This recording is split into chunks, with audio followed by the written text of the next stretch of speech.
Well, good morning, good morning. Short talk at the Rio with an old guy. I came out here because, well, for a variety of reasons. I wanted to record a vid out here today, but I'm looking around at the sky and it just looks so weird. So I don't want to get caught up too much on a sky watch. But anyway, here's what I wanted to show you. I'm standing right beside my truck. Look at that sun. What is that? Anyway, I got out of the truck and what's that bright spot? So, hey, it's a dime. And it's even heads up. How about that? So I thought, well, maybe that's a good beginning. Who knows? Wanted to kind of walk down here a little bit and just see, hey, watch, I can make that magic spontaneous beep sound without even moving my mouth. Ready? Isn't it amazing?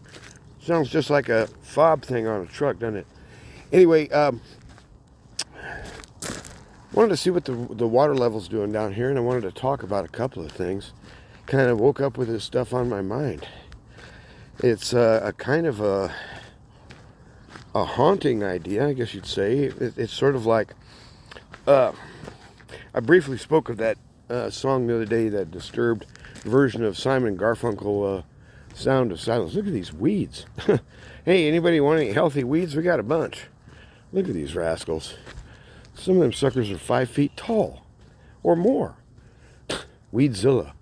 Look at this. Here it is. I've come down here before when there was water, and it wasn't that long ago. Look at this. See, this is the part about trying to guard the Mexican border, which makes practically no sense to me as a human being. In terms of, if we're not friends with Mexico, there's no way we're going to stop immigration across the river, because the river is the boundary. Well, look at this. I'm still in southern New Mexico. This river's got another, I don't know what it is, 600 or 800 miles to go to get to the Gulf of Mexico. Looks a little thirsty to me. And this is normal, okay? Remember, this is the waterway. We're in it. I'm walking on it right now. And it goes down a little ways past here. And so the flow has been throttled way back. I don't know if they're releasing any up at Caballo north of us anymore. Guess I could drive up and find out. Hearing a weird sound. That doesn't sound like any bird I've ever heard.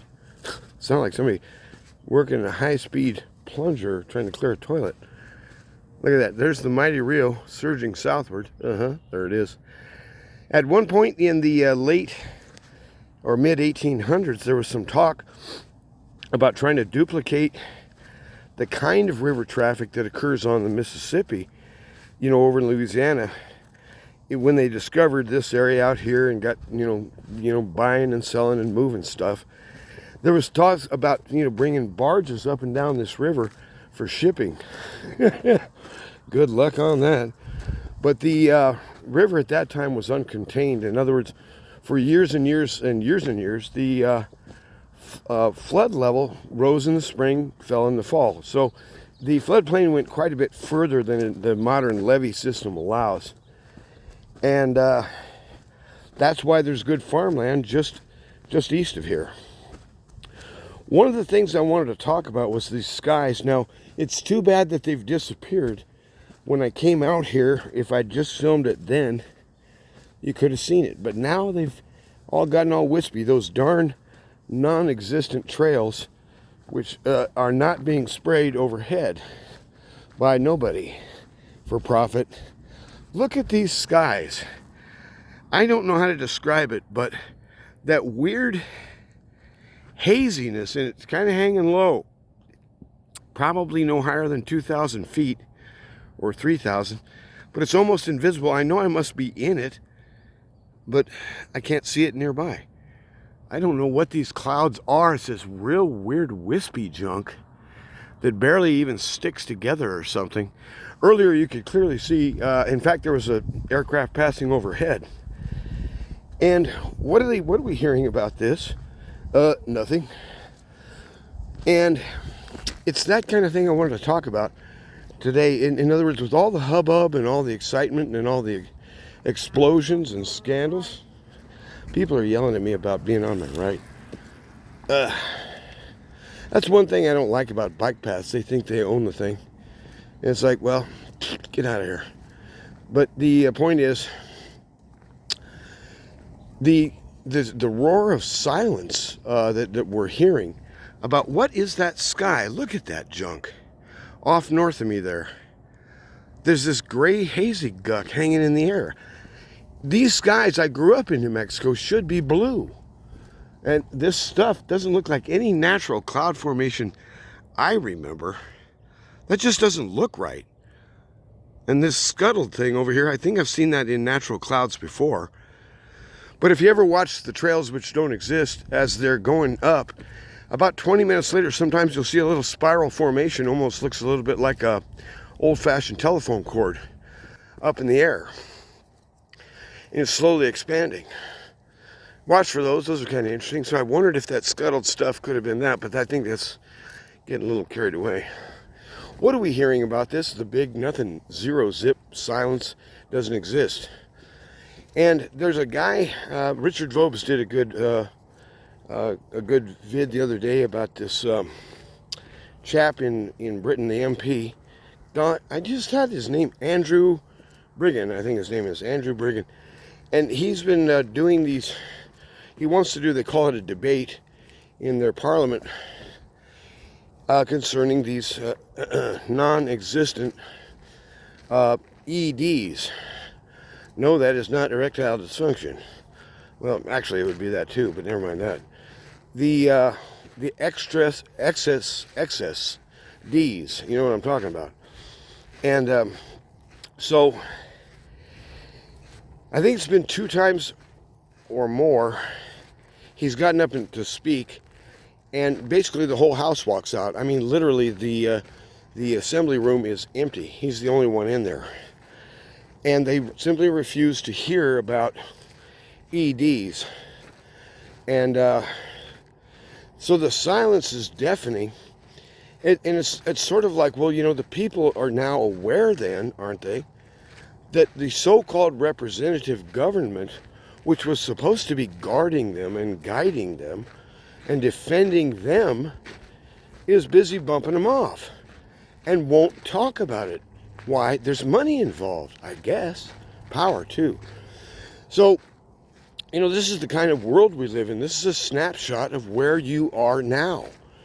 You know, Jesus spoke of, and I think the apostles, you know, repent. You must escape this wicked and depraved generation.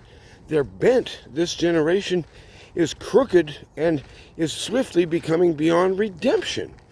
They're embracing things that are downright demonic. And, you know, killing, murder for profit. Come on, that used to be the mafia's thing, wasn't it? Well, I guess maybe the CIA is branching out. Kind of like the ultimate franchise here. I still like the green stuff down here. But I was thinking about that kind of stuff today. And I thought as I walked along, the spirits of people who are waking up in Christ, we pray as an example, one of the things we do. But one of the things we do is also speak, use our mouths in, you know, 3-dimensional space-time reality, and speak up. Where is the church on this? Let's just take these 2 items. Government attempting to bump you off, A, through magical doses of experimental junk, or B, government trying to bump you off through experimental dosages of largely dangerous garbage in the air. Where's the outcry? Wait a minute, you're busy poisoning the planet. You're trying to wipe out humanity. How is this a representative element of our government who was to see to the defense of the people? And so the silence out there is just deafening, and it's silenced in the church.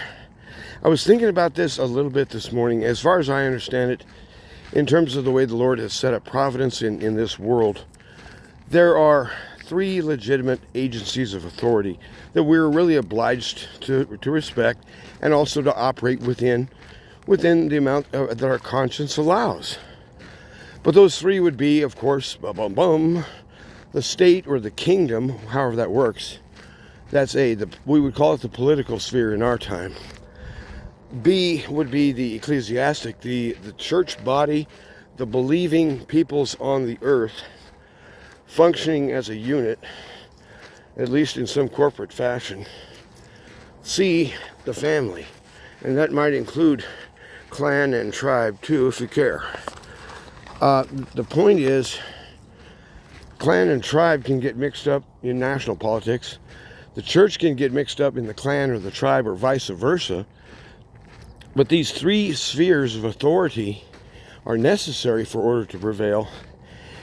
But what's happening is the one that's being X'd out by the enemy is family.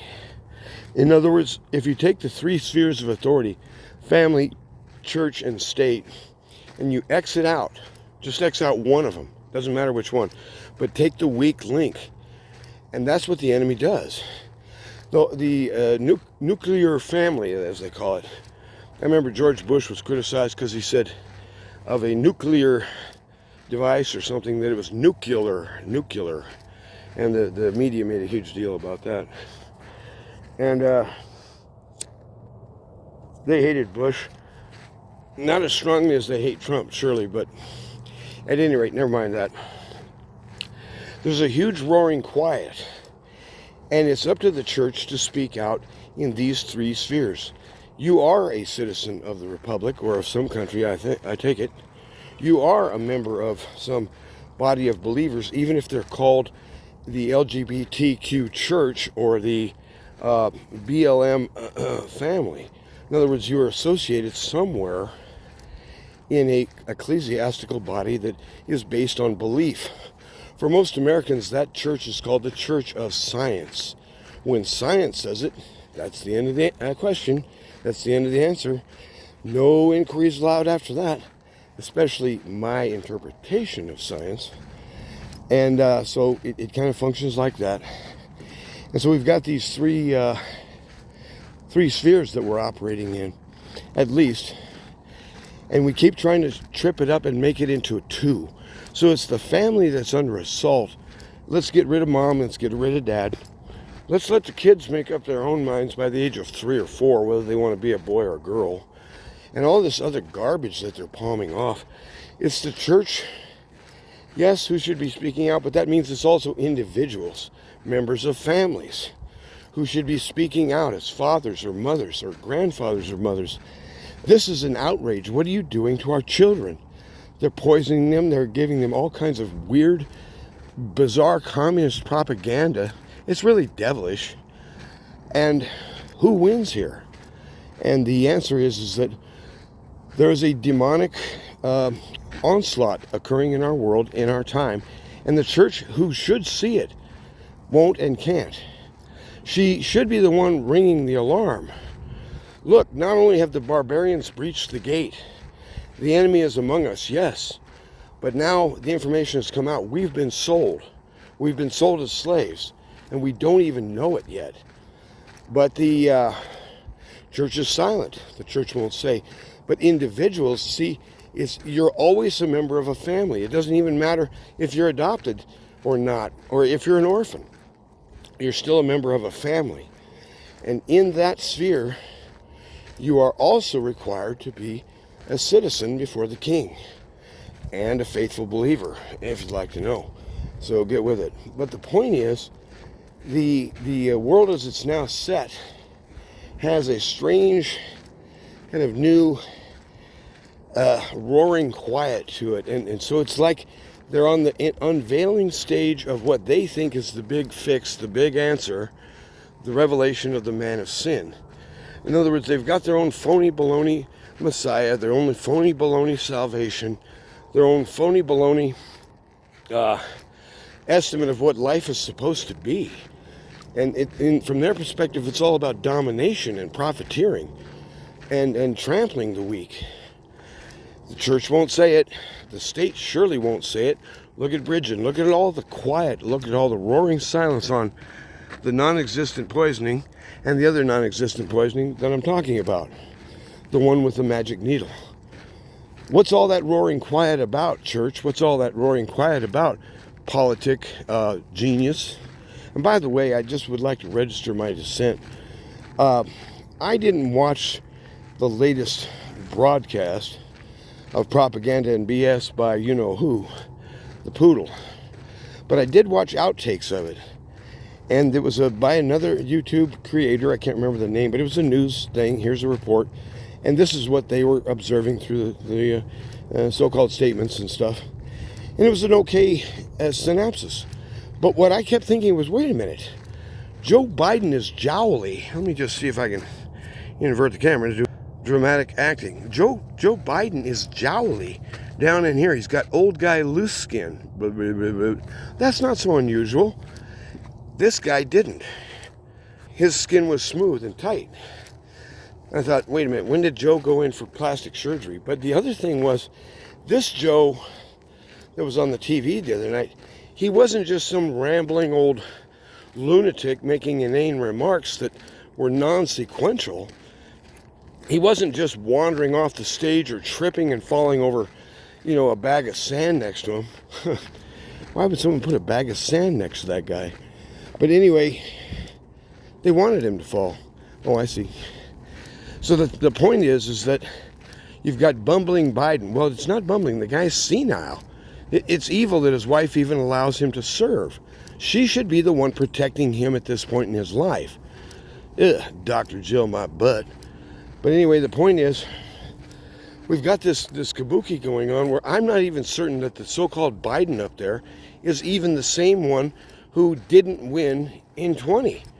I think they've got a body double. Oh my gosh, that's what we needed. And I don't know how you fake the voice and stuff, but I was talking about the waitress today at the pit stop. I was down there and I said, I watched that video and it just don't look right. But the thing that bothers me is it doesn't sound right. In other words, his entire persona has changed. Complete sentences, human English syntax, carried off with a certain amount of panache and delivery. That's not Joe Biden. That stumbling old fool, he can barely utter a sentence and get it right. And then do it in record time of under a minute. I mean, he's just blah, blah, blah, halt, can't remember what the halt. Yeah, never mind. So at any rate, whether or not that is even the Poodle himself, who knows? Maybe we don't even need one. Maybe they can just conjure one up out of their AI crap. But the point is, for us as believers, you are always a sovereign member of 3 spheres, and you're expected to operate within them. I am a political creature. I will attempt to do so that justice occurs in the land. I am a religious creature. I will honor the Lord and say so, and announce to the world that it's inevitable. Everyone soon shall. Get used to it. But as a family member, I am expected to stand up and say as a human being, wait, spreading poisons through the sky for political reasons and based on so-called scientific research, using so-called scientific methods and that other stuff too in the bent needle, you're got a harvest of death. That means you're killing persons, sons and daughters, moms and dads, grandpas and grandmas. They're all grieving, or they soon shall be the one grieved. How many families have to suffer in this land under this wicked silence, this thing, and they're making billions at it, billions. And they pass out what they call free ones. Here, have a free one. What does that mean? It's like it'll only cost you your soul. Well, I mean, not your soul, but it might cost your life. I know a young lady, and well, she's about my age. I've known her for over 40 years. Recently, she came down with a massive heart attack. And, I think she's gone through triple or quadruple bypass. I'm not sure. But, she's a 62-year... When did you hear of 62-year-old women, or maybe she's 64, I don't know, having massive coronary attacks like that? No, that was always men. And so I'm guessing somewhere along the line, she took the, you know what I'm talking about, in the arm. And maybe more than one. I don't know. I hope not. But at any rate, that kind of thing's happening all around the world, except for places like backward Africa, where the folks down there wasn't interested in that phony baloney junk in the first place. They never did do it. at least on nearly anywhere near the scale that happened in the West. So, quiet is as quiet does. But you speak up. You speak up about what's true. You speak up about what's right. It ain't right to kill people. It ain't right to profit at it neither. It ain't right to murder your own planet in the name of progress. And it's high time, damn it, that the church said so, and she won't. It's high time, damn it, that the political exploiters said so. And I think to some degree Trump does. That's one of the reasons people love that guy. He doesn't blow the same layer of smoke and mirrors plus the silence. No, when he speaks, he says something. A lot of people don't like it. I don't care. Overall, I can see he's a pretty good guy. And I think he understands common people, and that makes a huge difference. Because a lot of these hoity-toity, ex-Yaleys and ex-Harvardites, they're kind of snooty. We as Americans, I don't really understand that. They call it the class system in Britain, between lords and ladies and regular folk. We've got our own class system here. And so you got a Yaley or a Hardy coming into political service for a lifetime career, and they end up a multi-millionaire in the process, miraculously. Kind of hard to get involved with that and keep a good taste in your mouth. So the thing is that the politicos are going to be quiet, the religios are going to be quiet, so it's you, the family man, you, the family woman. We need to stand up as a people with voices and say, you know what, damn it, this is my atmosphere too. You knock that crap off, I'm paying for this. I say no. I say what we need to do is disassemble the government that allowed it. And punish them in prison too. We need Nuremberg 2.0. We've got war crimes. And it's time to get the lead out, because what's happening is the door is closing quickly. If we don't catch these rascals right now soon, then everything's being swept away. And, maybe that's the way it's supposed to be, but never said I have to get along with that. My job is to protect life as best as I can. Why? Because I'm a human being. He made me one, but it's as a family person. And strangely, I'm single. I've got no wife. I've got no child. But see, it's in this sphere I still operate. And I demand that the poisoning quit. The silence surrounding Andrew Bridgen from the British MPs is just outrageous. It's disgusting, and it's absolute proof positive. It's a photograph of where they're at. Their hands are with blood on them, and they've profited, and they know it. That's why they won't come listen to this guy. Oh no, they can't hear that stuff anymore. Besides that, I think my cat needs to take a bath, and she's always a little skittish on that. I'm going to be busy that day. Whatever, get out of here. And anyway, it's not as a political person necessarily that I'm hoping to hear, but possibly DJT may have a thing or two to say. But in 2024, things are going to be so sketchy. Either Robert Kennedy or DJT would be okay with me, but neither one of those guys is going to be allowed to be the next president. I'm sorry. It just isn't going to. The powers that be cannot tolerate these guys because they're courageous and human. I don't look forward to a victory of righteousness in 2-4. I look for chaos and uprising. So that's just me. But at any rate, as a ordinary human being, you do have a right to speak, and you do have a right to be heard. And the thing, it becomes to the point where the U.S. Congress and the U.S. Senate is silent about these same things. That gives you a snap, that tells you who they are. They've been bought and paid for. They're damn whores.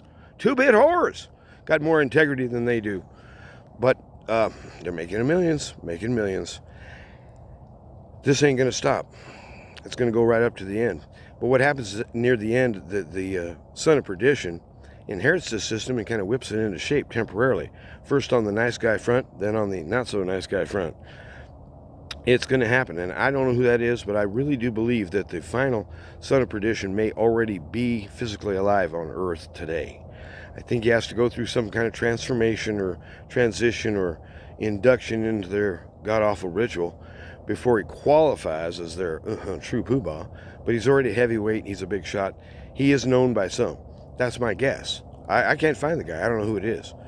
But that doesn't mean, just because I'm ignorant, doesn't mean that he ain't here.